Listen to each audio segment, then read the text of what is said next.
Ya, halo teman-teman. Selamat datang kembali lagi di channel kami Cuan dari Nol. Pada kesempatan kali ini saya akan membahas topik yang sangat penting ya untuk diketahui oleh setiap trader forex, yaitu adalah money management atau manajemen keuangan. Bagi mereka yang baru mulai trading, money management ini adalah elemen yang paling penting ya, yang harus dikuasai agar bisa mendapatkan keuntungan jangka panjang dari pasar forex. Jadi money management itu guys penting banget dalam trading forex, karena trading forex ini mempunyai resiko yang sangat tinggi atau sering dibilang high risk ya, otomatis high return juga. Jadi kita sini sangat peran penting dalam hal mengatur tentang manajemen keuangan ya guys.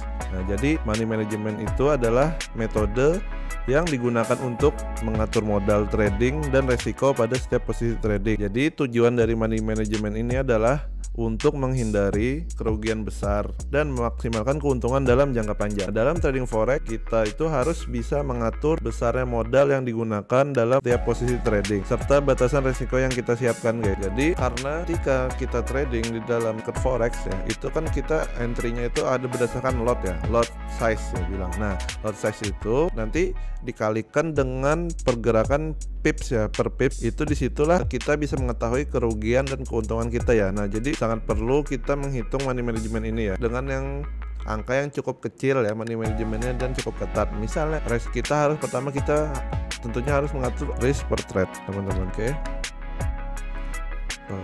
Money management ini sangat penting. Ketika memulai money management ini kita harus tahu risk per trade ya. Risk per trade ini maksudnya angka yang kita siap resikokan untuk mendapatkan keuntungan atau kerugian. Kita itu profil resikonya gimana. Jika agresif mungkin tipe orangnya itu suka yang high risk ya, otomatis risknya agak gede. Nah, ada juga orang yang profil resikonya itu konservatif ya, dia lebih cenderung memiliki risk per trade yang rendah. Nah, lalu di sini dari pengalaman saya melakukan trading ya, yang disarankan adalah risk per trade-nya hanya 1-2% dari modal. Kenapa begitu? Karena trading itu, khususnya trading forex itu hanya bicara tentang masalah probabilitas ya. Ada hari loss, ada hari profit beruntun juga. Nah, jadi untuk kita mengatasi hal-hal tersebut, kita kan nggak tahu market ke depannya guys. Jadi kita harus memiliki risk per trade yang cukup kecil ya, misal 2% dari modal atau 1%. Jadi kita untuk MC atau margin call itu kita perlu 100 kali trade salah berturut-turut baru bisa habis modal kita, karena kita hanya memakai risk per trade-nya 1% dari modal. Jadi kita masih banyak loh, kan nggak mungkin ya orang 100 kali berturut-turut ya salah untuk trading dengan risk 1% yang bisa MC, kan nggak mungkin ya guys. Nah, jadi itu yang disarankan ya 1% ya, untuk apalagi untuk pemula trading dengan sekecil-kecilnya modal. Jadi sebagai seorang trader kita itu harus memiliki batasan resiko untuk setiap posisi trading yang kita buka. Ada beberapa metode yang digunakan juga, salah satunya kan bisa menggunakan persentase ini, risk per trade 1%, atau dengan fix dollar ya. Fix dollar itu maksudnya misalnya kita hanya risk per trade-nya fixnya itu $10 dari modal. Nah, itu bisa juga, ada dua pilihan ya. Jika kita sudah kecil mengatur risknya ini, selanjutnya bicara tentang risk reward. Risk reward ini maksudnya bagaimana kita mengelola resiko kita yang kecil tadi menjadi keuntungan yang besar ya, risk reward. Nah, itu menggunakan rasio, ada 1:1, ada 1:2, dan ada 1:3. Nah, ini teman-teman maksudnya 1:1 meresikokan 1 untuk dapat 1. Jika 1:2 rasionya, kita meresikokan 1 untuk dapat 2, dan seterusnya, ada 1:3, 1:4. Nah, jadi risk reward ini maksudnya guys. Nah, jika kita meresikokan 1 dan itu rugi, kita minus 1. Dan begitu pun sebaliknya, jika kita untung kita plus 1 ya guys. Untuk yang risk reward 1:1. Nah, ada yang 1:2. Jadi kita meresikokan 1 untuk dapat 2. Misal kita entry posisi meresikokan 1% dari modal, kita risk rewardnya ingin pilih yang 1:2. Nah, jika kita profit, kita mendapatkan 2% dari modal.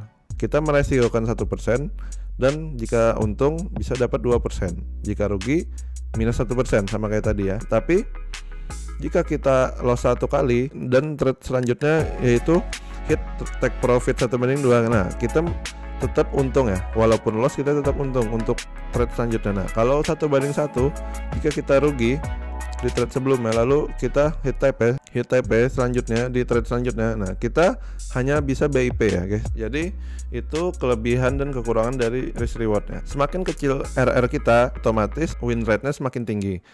Semakin besar RR kita, misalnya 1/2, 1/3, otomatis win rate kita semakin kecil karena kesempatan harga untuk mengenai target profit kita itu makin rendah ya, karena semakin jauh targetnya itu ya 1/2 tadi. Jadi sangat penting risk reward ini, kita hanya perlu meresikokan dengan kecil dan untuk mendapatkan profit yang besar. Jadi itu guys ya, di dalam money management ada risk reward ratio dan risk per trade. Lalu ada penggunaan stop loss guys.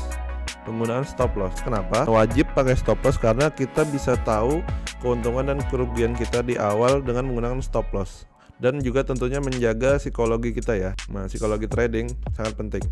Nah, dengan menggunakan stop loss, jadi kita ketika harga tidak sesuai dengan analisa kita, nah, dia akan auto cut loss. Jadi kita sudah siap rugi di awal ya, karena kita sudah menerapkan risk per trade tadi hanya 1% misalnya. Nah, kita sudah rugi 1%. Nah, ketika next trade selanjutnya kita menggunakan risk reward dan hit TP, kita profit 2% dari modal karena pakai 1/2 tadi. Jadi pentingnya stop loss ini itu sangat berpengaruh besar dengan perkembangan akun trading kita dalam jangka panjang ya guys. Nah, jadi stop loss itu adalah order yang dapat kita gunakan untuk menutup posisi trading secara otomatis ya. Nah, itu otomatis ketika pasar bergerak tidak sesuai kemauan kita. Nah, kan bisa aja kita ketika berada di jalan atau di mana kita nggak sempat masang stop loss atau kita nggak sempat megang HP.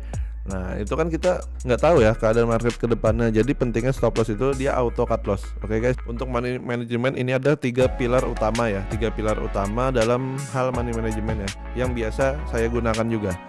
Nah, jadi 3 ini money management. Lalu untuk selanjutnya bakal aku share lagi nanti khususnya yang di grup ya, untuk info update videonya. Mungkin untuk tema hari ini money management sekian dulu yang bisa aku share teman-teman ya. Jangan lupa share, subscribe ya, dan like ya. Bagi yang mau gabung di grup kita bisa cek link di bio kita ya. Nah, di situ bisa sharing-sharing antar trader ya, bisa tanya jawab juga di sana. Oke guys, mungkin itu aja dari saya. Thank you.